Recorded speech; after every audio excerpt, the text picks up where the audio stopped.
नमस्कार, स्वागत है आपका वी टाइम न्यूज पर और आपके साथ मैं हूं पहली चौहान। बढ़ते हैं खबरों की ओर। मुर्शिदाबाद के फरक्का स्थित इंदिरा भवन में तृणमूल कांग्रेस की स्थापना दिवस धूमधाम से मनाई गई। कार्यक्रम का उद्घाटन प्रदेश उपाध्यक्ष मोइनुल हक ने पार्टी का झंडा फहराकर व माल्यार्पण कर किया।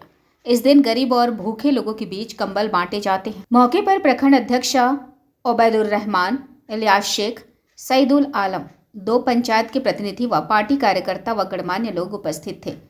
तृणमूल स्थापना दिवस के अवसर पर तृणमूल प्रदेश अध्यक्ष मोइनुल हक साहब ने 1000 जरूरतमंद गरीबों को कंबल दिए। আমাদের প্রিয় নেত্রী মমতা ব্যানার্জির নেতৃত্বে সিপিএমকে পরাস্ত করে সরকার গঠন করা হয়।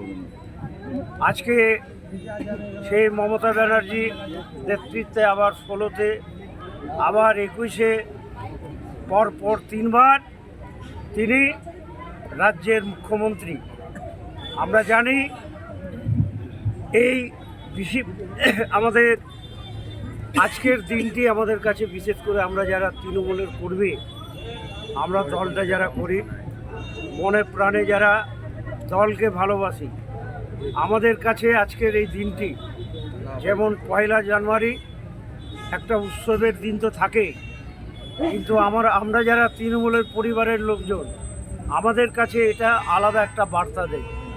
আজকে তাই তার অনুপ্রেরণায় আমরা গোটা রাজ্য জুড়ে সেই রাত থেকে প্রোগ্রাম শুরু হয়েছে। তৃণমূল দলের রাত থেকে বিভিন্ন এলাকায় প্রোগ্রাম শুরু হয়েছে। वी टाइम न्यूज के लिए मुर्शिदाबाद से मिलन सरकार की रिपोर्ट।